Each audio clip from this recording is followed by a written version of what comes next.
Hello dear friend.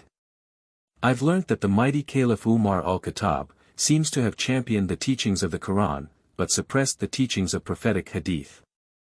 According to one narration, when the Prophet Muhammad was on his deathbed, he asked for someone to write down his final words so that his nation would not go astray. However, Umar prevented it and said to the people, "You have the Qur'an, so Allah's book is sufficient for us."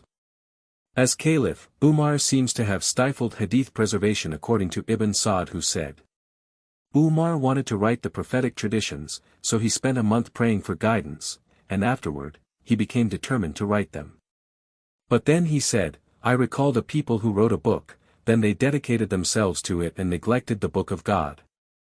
Another narration states, the hadith multiplied during the time of Umar, then he called on the people to bring them to him, and when they brought them to him, he ordered them to be burned.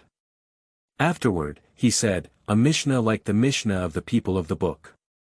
From that day on, Abdullah continues, Al-Qasim forbade me to write hadith. Umar commanded his officials, do not distract people with the hadith, and thus engage them. Bear the Quran and spare the narration from God's messenger. Umar would punish hadith narrators.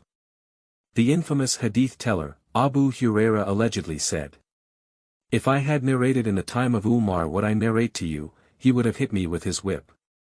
Al-Dahabi reported that, Umar imprisoned 3, Ibn Masud, Abu Darda, and Abu Masud al-Ansari, and he said, you have narrated too many hadiths about the Messenger of God. After a mighty career as Caliph of the Muslims, Umar, on his deathbed, gave his final words of advice to the Muslim nation.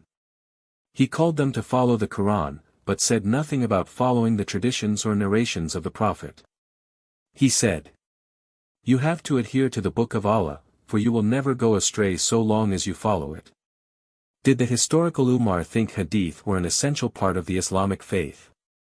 Or, did he downplay their value and try to suppress their preservation and transmission? Tell me what you think, dear friend. Always seek truth and goodness.